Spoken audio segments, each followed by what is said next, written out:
What is up, everybody? Welcome back to another video on my channel. My name is Josh Fan of ShowMeFootball.com and ArrowheadAddict.com. And today I am joined by, of course, Michael Darcy of KC Sports Report and Bleacher Report.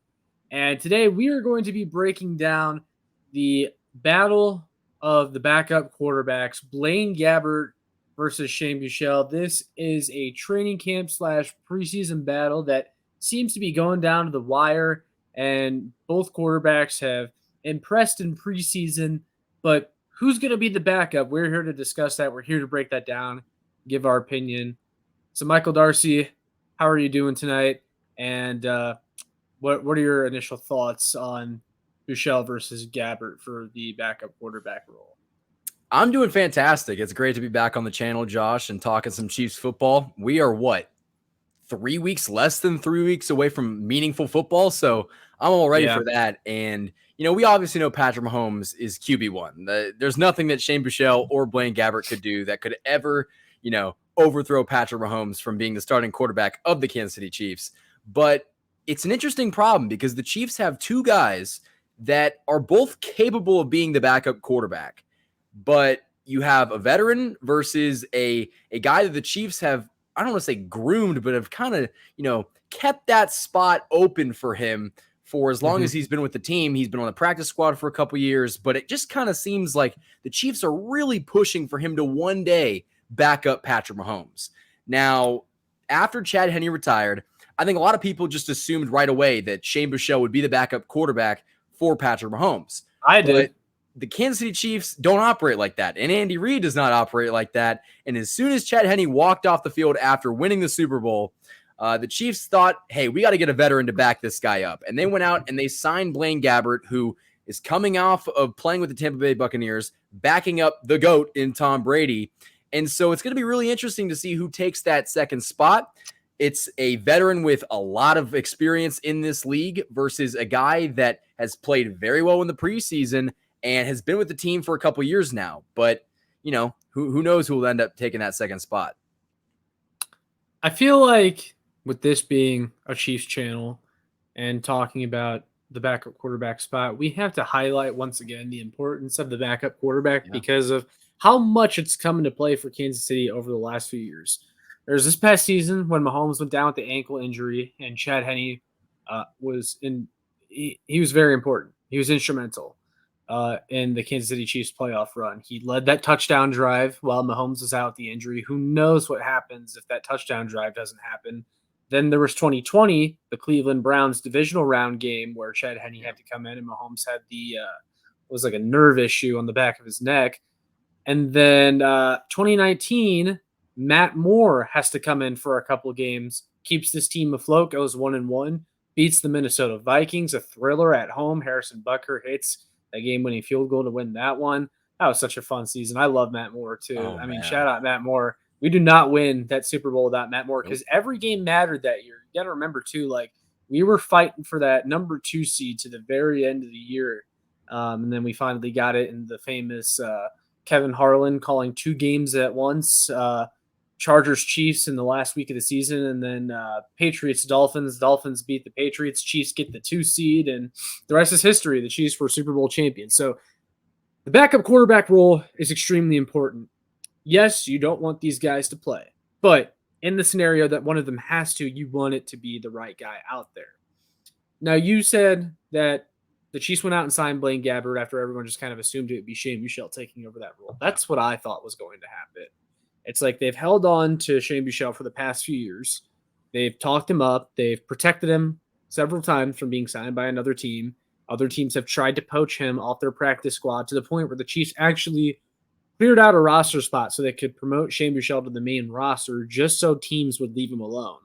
And it's like, how are you going to put all this effort into protecting a guy like Shane Buchele and not give him the opportunity to be the backup quarterback?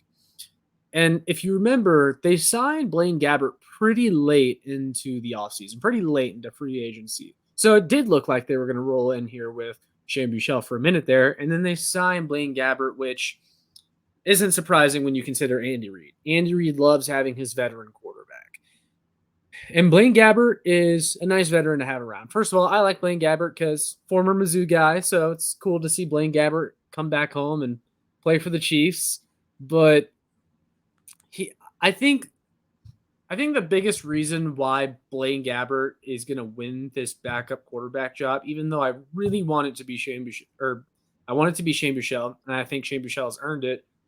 Blaine Gabbert is a guy that I think Andy trusts to run this offense. Like he's been out there, he knows how to command an offense. Not saying Shane Buchele doesn't know or that he can't learn, but I think Andy wants a guy that he trusts when you're in the middle of a playoff game and Patrick Mahomes goes down.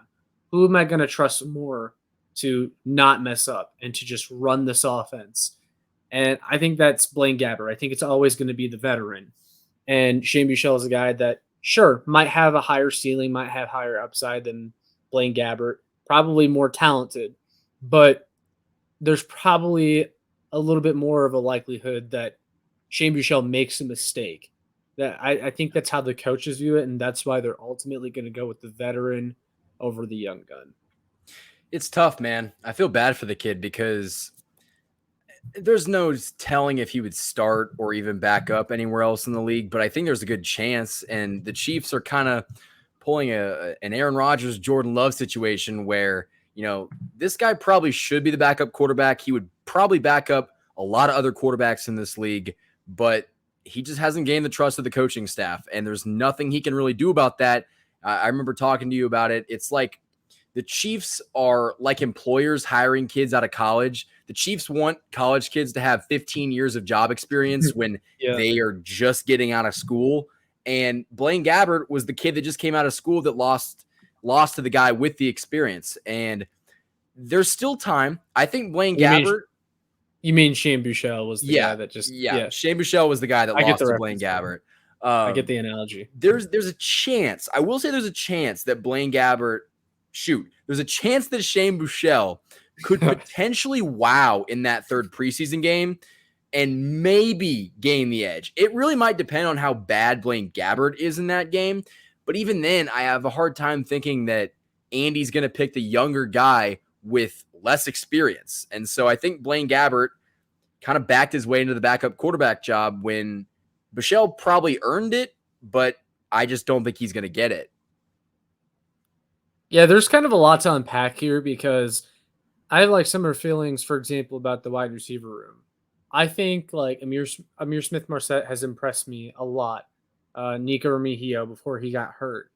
I would have liked to see them maybe even over like Justin Watson, but I feel like Justin Watson's spot is locked up on this team just because Andy likes him, Mahomes trusts him, that kind of thing. Yeah. And then you could kind of make the same connection to the quarterback room where Shane Buchele has impressed more. I think if you ask most people, they'll say Shane Buchele has been more impressive in preseason. But we all know it's going to be Blaine Gabbert. However, I was listening to the KCSN guys earlier today because they did a segment on the backup quarterback battle, and they mentioned how there's a little bit more of a shot with Shane Buchele because, I mean, he ran with the ones in practice. He ran with the ones in the last preseason game, or I think he took some snaps with the ones. Obviously, he came in after Patrick Mahomes, so he was the number 2 quarterback. But I believe they still gave him reps with the number 1 offense. But at worst, he was out there with the 2s before Blaine Gabbert. That's the main point, is he was out there before Blaine Gabbert. So it's like, okay, does Shane Buchele have a chance here? Is he the number 2? And Shane Buchele went out there and looked really good. He was 10 for 10 for 105 yards, something like that, a touchdown or 2. I mean, he was really good. He was perfect 10 for 10 on all of his throws. And so there's this, could Shane Buchele actually do this? Could he actually unseat Blaine Gabbert as the backup? And they mentioned that an edge that Shane Buchele has this year that he didn't have in the past is like even last year going up against Chad Henne. Chad Henne had been here for a few years. Like he knew the offense. Blaine Gabbert, does not know this offense any better than Shane Buchele. He shouldn't. Shane Buchele has been here multiple years now. Blaine Gabbert just got here this offseason. So maybe he does have a better grasp of the offense. And Andy Reid did say in I think it was the post-game presser for the past preseason game, he said that it's close. Like he said, the race for the backup quarterback is close. Now, Sometimes you have to take what Andy says with a grain of salt, but I believe him. I think this thing is close. I don't think Shane Buechele is dead yet, but like obviously me and you agree that Blaine Gabbert's probably going to be the backup. That's just how I feel this is going to play out. But yeah, Shane Buechele is not dead yet. And also, there is the possibility that the Chiefs do carry 3 quarterbacks. They could do that. They did it last year. They could carry 3 quarterbacks, but we talk about some of these other position battles and how tight those are getting. Running back, wide receiver. If they keep 7 wide receivers, are they going to have room for another quarterback? That type of thing. It really just all depends. Yeah, and it's interesting because I think Gabbert backing up Brady also has a major advantage in the eyes of Andy Reid because no matter what his skill set is, I mean, Chad Henne isn't probably better athletically or even skill wise than Shane Buechele, but he knew how to play and he knew how to be a smart game manager. And he offered more wisdom to Patrick Mahomes than a kid like Shane Buechele probably did. So I think that the wisdom aspect of having a guy that is older, who's been in the league for a while, and when you're coming off a back in the GOAT, I think that's also like a giant, positive thing for the coaching staff to take into account when they are seeing who's going to be that backup quarterback. But Josh, you mentioned it, and it's so perfect. The Chiefs have so many tough decisions to make at running back, wide receiver, tight end. Can you afford to carry 3 quarterbacks? One's going to have to go to the practice squad. And I'll tell you what, they can send Shane Buechele to the practice squad. You're not sending Blaine Gabbert to the practice squad. If he goes to the practice squad, he might as well retire. Like he's not going to do that. He's been in the league too long. He's going to back up or he's just going to retire. Like that's how I think that's going to go. And I don't think you can send Shane Buechele to the practice squad either. I guess you could try, but I think another team's probably picking him up. I don't think he's a guy that's going to make it through waivers because other teams have tried to do that in the past. Like they want Shane Buechele, and I think Shane Buechele, at least from what we've seen this past preseason, might be better than some starters in this league. Like he has that type of upside. The Chiefs seem to really like him. They've invested a lot in him. I'm just waiting for that moment, man, because if it's not this year, when is it going to be? What are you hanging on to Shane Buechele so hard for if he's not going to get the opportunity to be the backup? We'll see, though, because there is still one more preseason game left. And, Michael, it sounds like you think Blaine Gabbert's going to be the backup, but what would Shane Buechele have to show you in the last preseason game for you to go, okay, you know what? I'm making the switch. Shane Buechele's the backup. We're going to have to see efficiency. We're going to have to see what he did against the Arizona Cardinals, which kind of sucks for him because it's also not entirely on him when you're playing with 4th, 5th, 6th string receivers and running backs that, aren't, Travis Kelce and the ones. So that's not going in his favor, but he's going to have to be very, very efficient. And I would love to see them maybe trade series. I know that sounds weird, but I want to see them play with the same guys. I want to see who looks better with the same players on the field, because if they put in Gabbert first and he lights it up or he just is okay, and then Buechele comes in with really the scrubs, the guys that aren't going to make the team. Sorry, that's probably harsh, but the guys that just aren't going to make the team, he's not like, you're not really giving him a fair shake. But if you put Buechele in before Gabbert and he lights it up, I think we're going to have a serious conversation. I think it's really going to depend on his efficiency, his accuracy. And, in the past, I've kind of been iffy on Buechele because, the Chiefs just haven't really, utilized him to his full potential. Well, I want to see if he can be efficient. I want to see if he can be accurate. And I want to see what he can do maybe for an entire quarter. Yeah. I think by this 3rd preseason game, if you're the Chiefs, you already know who's making this team probably. This 3rd last preseason game isn't changing anything. Like, you probably have a pretty good idea who's making it by then. Do you think that the way that they play the quarterbacks might indicate who's making it? Well, yeah, that'll be what we have to watch for because, like I said, you probably already know who's making the team, or at least the guys are making the team. Like, they're not going to be playing much in this game. Like, I'd be very surprised if Patrick Mahomes played, like, the first half or even the first quarter. I think you give them a drive or two, take the starters out, take the stars out of the game, and then put Buechele in there, put Gabbert in there. Like you said, split up series between the two of them. and have them play with the same guys, have them play with some different guys, and have this be basically a tryout because it's that close. You know, it's the last preseason game. Let's see who wins it out on the field. Now, Michael, you haven't always been a Shane Buchele guy. I remember when he was first on this team, you and Lucas both thought Anthony Gordon should have stayed. Your boy Anthony Gordon. He Yeah. got cut in favor of Shane Buchele, and now here we are a few years later, and Shane Buchele is still here. I was a Gordon and Jordan Teamu guy. Yeah, I was a Teamu guy. Go Battlehawks. I've kind of been against Buchele from the beginning, but I also was of the mindset that it's not going to matter because they're not beating out Chad Henne. It doesn't really matter who the third string quarterback was. And part of it's football politics, man. I just think that, unfortunately, Shane Buchele does not have the name that Blaine Gabbert does and the experience that he does. And while Buchele is probably the better candidate for the job, it doesn't always work like that. People get jobs that they shouldn't get all the time, and Gabbert getting this job over Buchele would not be, the most shocking thing that's ever happened. In fact, I would almost be more surprised if Buchele beat out Gabbert. I really would. Yeah, that's kind of how I feel. I feel Buchele has performed in a way that he deserves this job, but it's just going to be Gabbert because of the experience and the people that he knows around the league. And he's just been in this league a long time. He knows what to do. Has he ever been a great quarterback? No, most backups haven't. That's why they're backup quarterbacks. I mean, even Chad Henne, I think, had a negative touchdown to interception ratio when he joined the Chiefs. So none of these guys are great quarterbacks, but I think what it comes down to is just Andy having trust in the older veteran to go out there and just run the offense, not do anything crazy, not improvise like Patrick Mahomes does and run outside the pocket and make some downfield throw, off his back foot.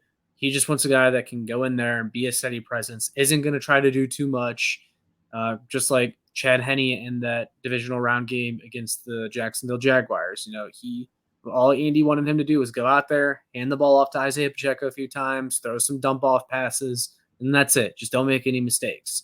And I feel like there's more of a chance for Shane Buchele to make mistakes because he's younger, he's not as experienced. I could see him going in there and just wanting to make the most of his opportunity. Yeah. And so, because he wants his chance to start somewhere. I mean, I think that's kind of the goal. That was kind of the agreement when he came in here. Is like, look, you're never going to play over Patrick Mahomes, but we can develop you behind him, and then maybe you'll get a chance like Jimmy Garoppolo did or Jacoby Brissett did when they were on the Patriots and they showed some promise, and the Patriots flipped them for a draft pick. And I think the Chiefs wanted to do that with Shane Buchele. It's just unfortunate because I don't know when he's going to get that chance. And I think Andy's going to go with the veteran because the veterans know their role. Yeah. That's the great thing about veterans. And I don't know if Shane Buchele's going to know his role. I feel like Shane Buchele's a guy who wants to go out there and show what he's got. So another team will take interest in him. That's kind of how I feel. Buchele is definitely the kind of guy that would come in and try to do too much because he's like, this is my shot. This is my opportunity to light the world on fire. And because he's young. He has that, ambition.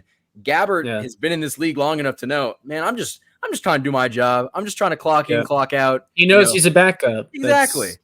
But he's a career backup. When you're Buchele, you're like, hey, I haven't gotten this opportunity. I want to show people that I am a starting quarterback caliber in the NFL. And so I think that maybe for that reason also, the Chiefs are like, we don't really know if you're the guy. Yeah. I completely agree. So with all that being said, Michael, I'm sure I already know the answer, but who do you think will be the backup quarterback by week 1? Blaine Gabbert will be the backup quarterback of the Kansas City Chiefs come week 1. Okay. I think I agree. I think we both want it to be Buchele, but we just kind of have come to accept that it's Gabbert. But we'll see. I mean, look, preseason's not over yet. Maybe our tune changes by the time the next preseason game is over. And we'll see. But for now, that's the update on the backup quarterback battle. A very important battle. People, I'm sure there's a lot of Chiefs fans that are watching this video. They're like, who cares? It's the backup quarterback. Backup quarterback has become very important multiple times in the past few years for Chiefs fans. So, yeah. in both years that they've won the Super Bowl, I think a backup has come in the playoffs. So it is important.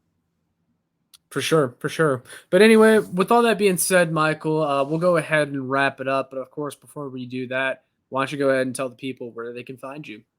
You guys can find me on YouTube, obviously at KC Sports Report, Instagram KC_Sports Report, and Twitter at KC Sports Report. The personal is at the Michael Darcy on both Instagram and Twitter. And you can check out my stuff on Bleacher Report. I think it's just linked on my YouTube channel. Perfect. And I'll have all that stuff in the description for you guys as always. And for me, well, you're already here. Go ahead and click that subscribe button, hit the notification bell, like and share so more Chiefs fans can find this. And then you can check out my work on showmefootball.com and arrowheadaddict.com. But we will see you all in the next one. Take care and go Chiefs.